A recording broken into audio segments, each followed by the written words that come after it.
Hello दोस्तों, आपका अपने YouTube channel RVC educational academy में स्वागत है। आज हम इस वीडियो में चर्चा करने वाले हैं परिमेय संख्याओं के परगुण। इसके पहले वीडियो में हमने परिमेय संख्याओं के बारे में जाना है, तो आज इस वीडियो में हम उन्हीं परिमेय संख्याओं के परगुण के बारे में सीखेंगे। तो आइए देखते हैं, परिमेय संख्या जो होता है इसके दो मुख्य परगुण होते हैं। कितने? दो मुख्य परगुण होते हैं। देखिए, दो मुख्य कौन सा है? पहला जो हमारा है, पहला समतुल्यता का परगुण। पहला जो हमारा पॉइंट है समतुल्यता, समतुल्यता का परगुण। पहला गुण ये हो गया समतुल्यता का। और जो दूसरा परगुण हमारा है ये आपका है सरलतम रूप का परगुण होता है। दूसरा क्या है? सरलतम, सरलतम रूप का परगुण, सरलतम रूप का परगुण। ठीक, तो ये परिमेय संख्याओं की ये दो मुख्य परगुण है। पहला समतुल्यता का परगुण और दूसरा सरलतम रूप का परगुण। अब हम एक एक की चर्चा करेंगे। सबसे पहले हम चर्चा करेंगे समतुल्यता का परगुण क्या होता है। ठीक, पहला पॉइंट हमारा है समतुल्यता का परगुण क्या होता है। तो आइए हम इसको एग्जाम्पल के माध्यम से सीखते हैं। जैसे करके हमने ले लिया यहाँ पे 1/2। कितना लिया? 1/2। अगर हम इसके अंश और हर में क्या किया जाए, 1/2 के अंश और हर में, अंश और हर में क्या करना है? 2, 3, 4, 5 इस तरह से क्या कर दिया जाए? गुणा करा दिया जाए। 2, 3, 4, 5 आज से क्या करना है? से आपको गुणा करा देना है। कहाँ पे? अंश और हर में। ठीक, गुणा कराने पर 1/2 हमने लिया। इसके अंश और हर में किसका गुणा कराना है? 2 का, 3 का, 4 का, 5 का। मतलब जिस भी संख्या से आप गुणा कराएंगे, ठीक, तो अंश और दोनों में कराइएगा। देखिए, गुणा कराने पर मिलेगा क्या आपको? अगर 1/2 में आप 2 का गुणा कराएंगे, इस तरह से 1/2 में अंश और 2 में गुणा कराएंगे, ठीक, तो 2 बट्टे कितना हो जाएगा? 4 हो जाएगा। ठीक, 2/4। इसी तरह से 1/2 में आप गुणा कराएंगे 3 का, तो कितना मिल जाएगा? 3/6 मिल जाएगा। इसी तरह से 1/2 में 4 का गुणा कराएंगे तो 4/8 हो जाएगा। ठीक, इसी तरह से अगर 5 का गुणा करा दिया जाएगा 1/2 में 5 का गुणा, तो हो जाएगा आपका 5/10 हो जाएगा। ठीक ठीक, तो ये सब जो आया 2/4, 3/6, 4/8, 5/10, ये सब क्या है? 1/2 के समतुल्य कहलाते हैं। 1/2 के समतुल्य। ठीक, अगर अब यहाँ लिखना है 1/2 के समतुल्य, ठीक, समतुल्य क्या है? क्या लिखेंगे?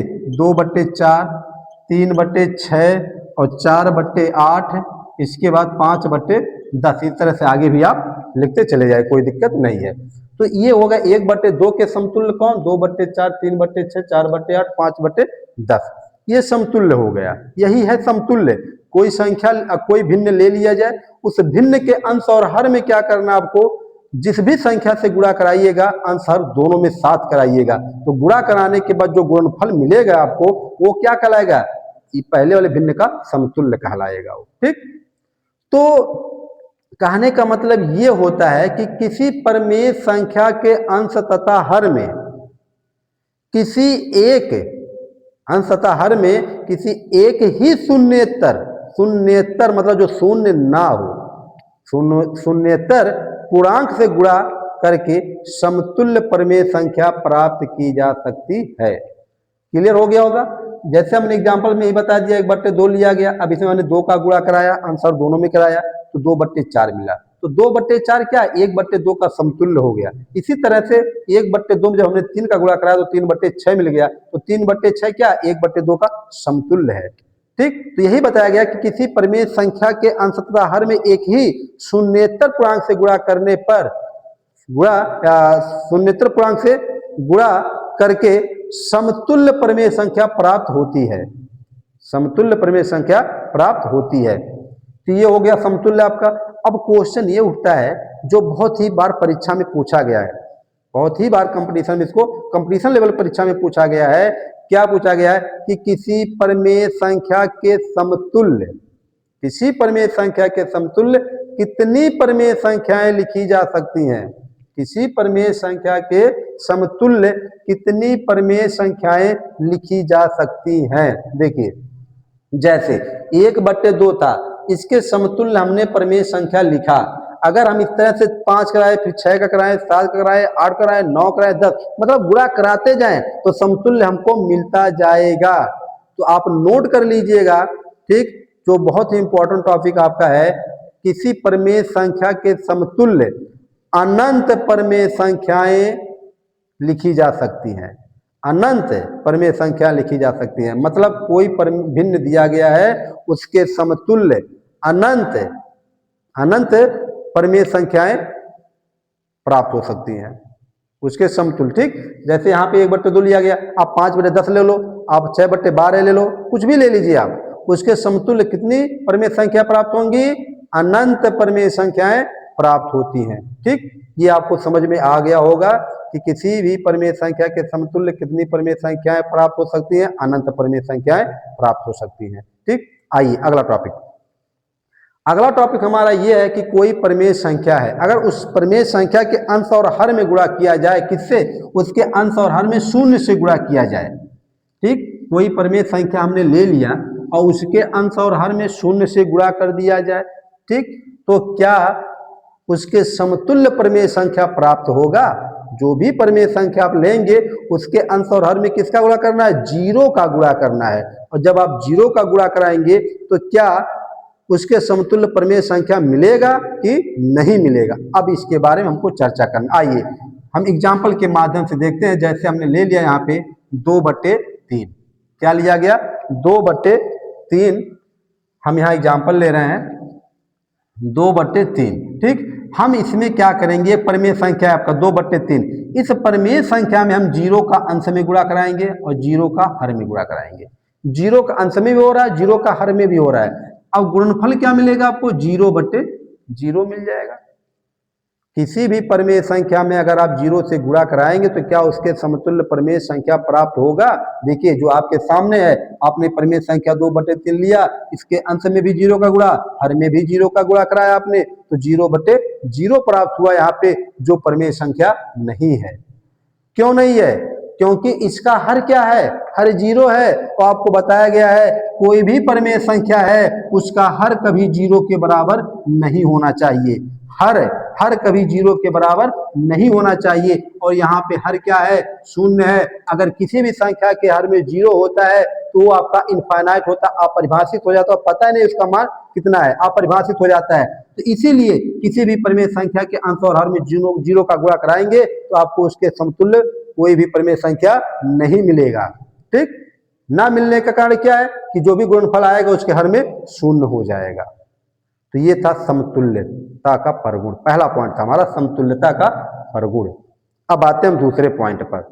जो दूसरा पॉइंट हमारा है सरलतम रूप का परगुण है। क्या है? सरलतम रूप का परगुण। दूसरा पॉइंट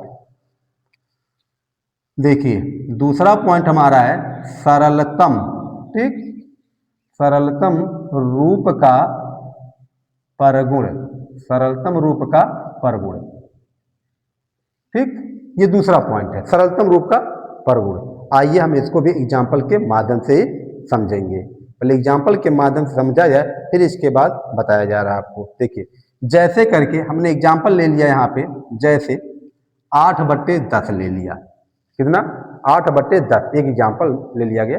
और भी ले सकते हो आप 35/40, और भी ले सकते हैं लेना चाहें, लेकिन आपको एक ही एग्जाम्पल काफी है।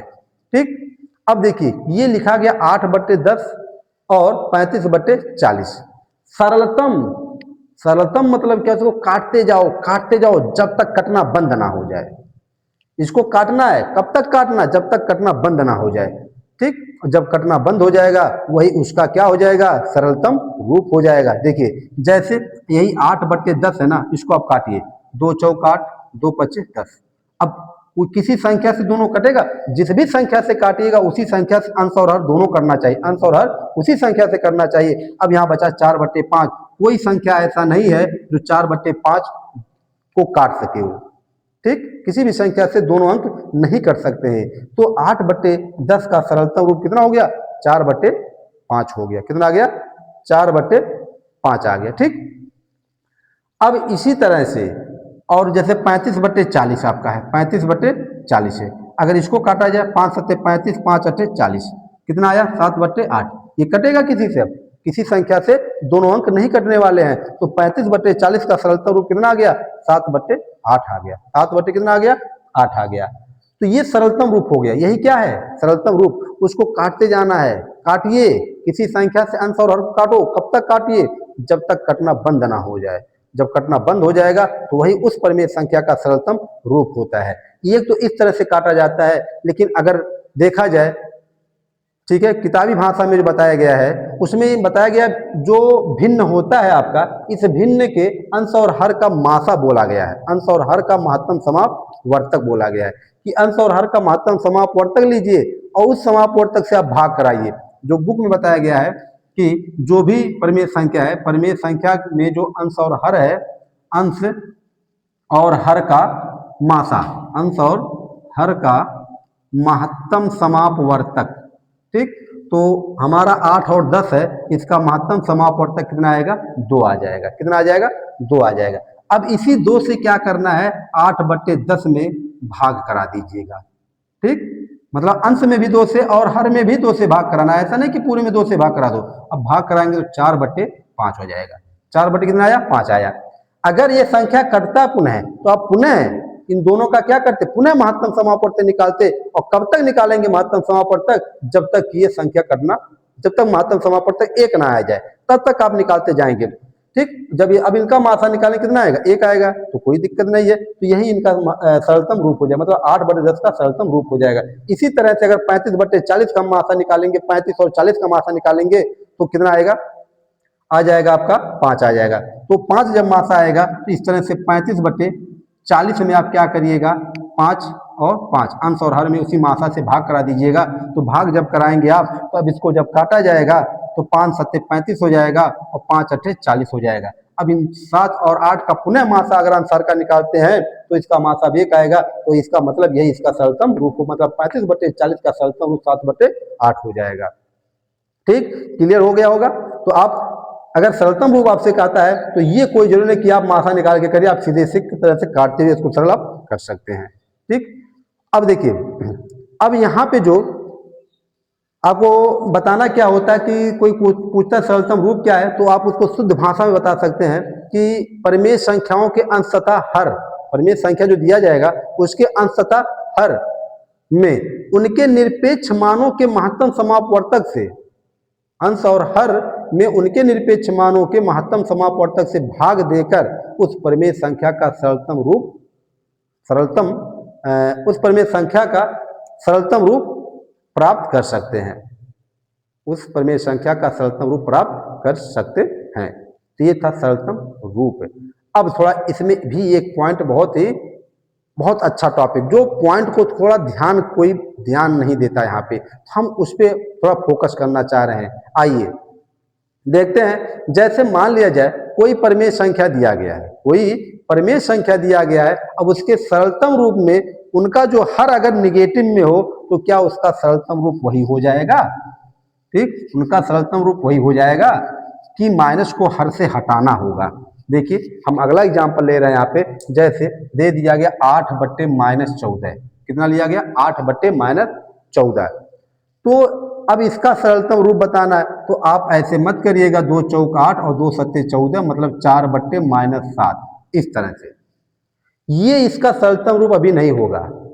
अब आप पूछेंगे क्यों नहीं होगा? क्योंकि अब इनको हम काटेंगे तो कोई संख्या ऐसा है ये नहीं जिससे दोनों संख्या कट जाए। अब इससे ज़्यादा नहीं करने वाला है ना 4/7, तो आप किसी को बता देंगे। लेकिन नहीं, जब तक इसके हर में माइनस है तब तक आप इसको सरलतम रूप नहीं कह सकते हैं। इसके हर से माइनस को गायब करना है। अब माइनस को जब गायब करना होगा तो आप क्या करेंगे? -1 का अंश में और -1 का हर में आप गुणा करा दीजिएगा। ठीक, माइनस हो जाएगा और -7। अब ये हमारा आ जाएगा -4/7 आ जाएगा। कितना आ जाएगा? -4/7। अब ये हो गया 8/-14 का सरलतम रूप आ गया। कितना? -4/7। मतलब कहने का ये है कि हर में जो भी परिमेय संख्या दिया जाएगा उसके हर में काटने के बाद माइनस नहीं होना चाहिए। अंश में हो अंश में रहेगा लेकिन हर में नहीं होना चाहिए, ये चीज ध्यान रखिएगा। हर में नहीं रहेगा, अंश में रह सकता है। ठीक, क्लियर हो गया होगा कि परिमेय संख्याओं के सरलतम रूप में उनका हर सदैव धनात्मक होता है। हर क्या होना चाहिए? हमेशा धनात्मक होना चाहिए। ठीक, अगर हर में माइनस है तो उसमें क्या करेंगे, ऐसे कंडीशन में उसके अंश और हर में -1 का गुणा करके हर को आप धनात्मक बनाएंगे। ठीक, अब इसके बाद हमारा अगला पॉइंट आता है मानक रूप क्या होता है। मानक रूप, ठीक, ये पूछ लिया जाता है कभी कभी कि मानक रूप क्या है।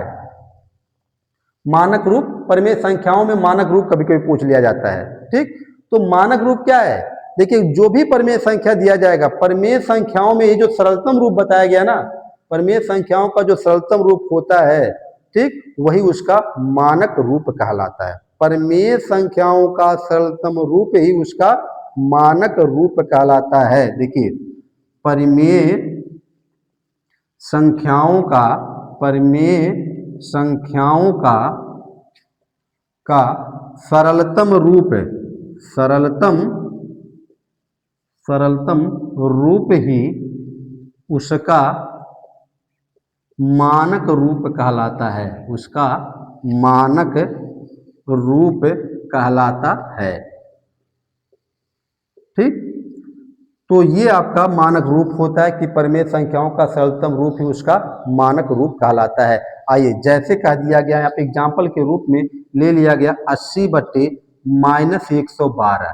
ठीक, 80/-112 ये कोई परिमेय संख्या दिया गया है। अब इसका मानक रूप बताना है। मानक रूप मतलब क्या? इसको काटिए। ठीक, देखिए, तो इसको जब काटा जाएगा, आप या तो जैसे बताया गया एक विधि, अंश और हर का मासा ले लीजिएगा। अंश और हर का मासा मतलब 80 का और 112 का। ठीक, तो हो जाएगा यहाँ पे 2 हो गया, 3 32 हो गया। इस 32 से 80 में भाग कराएंगे आप, तो ये हो जाएगा 32 दूना 64 हो जाएगा। अब यहाँ बचा आपका 6, ये 16 हो गया और ये हो गया 32, 16 दूना 32। ठीक, कट गया ये। तो मासा कितना आ गया? 80 और इतना कितना आया? 16 आ गया। तो अब इसी 16 से आप क्या करेंगे? अंश और हर में भाग करा देंगे। अंश और हर में भाग करा दीजिएगा। अब ये आपका आ जाएगा 5/-7 आ जाएगा। 16 × 80, 16 × 7 112, 5/-7 आ गया। अब ये अभी मानक रूप नहीं हुआ, ये इसका सरलतम रूप ही नहीं हुआ। क्यों? क्योंकि जो भी सरलतम रूप होना चाहिए, जो भी आपका परिमेय संख्या है, उसका हर जो होगा वो धनात्मक होना चाहिए। है क्या आपका? अभी निगेटिव में है। अब इस निगेटिव को आप पॉजिटिव बनाएंगे। तो पॉजिटिव बनाने के लिए क्या बताया गया? अंश और हर में -1 का गुणा करा दीजिएगा, तो ये -5 हो जाएगा और ये माइनस माइनस प्लस हो जाएगा 5/7। तो ये हो गया मानक रूप किसका? 80/-112 का मानक रूप हो गया -5/7। तो ये था परिमेय संख्याओं का परगुण। 2 परगुण था, एक था आपका जो है समतुल्यता का परगुण और एक था आपका सरलतम रूप का परगुण, और इसी में एक टॉपिक हमारा था मानक रूप। ठीक, तो आशा करते हैं आपको वीडियो अच्छा लगा होगा। यदि वीडियो अच्छा लगा तो इसको लाइक करिए, शेयर करिए, चैनल को सब्सक्राइब करिए। धन्यवाद।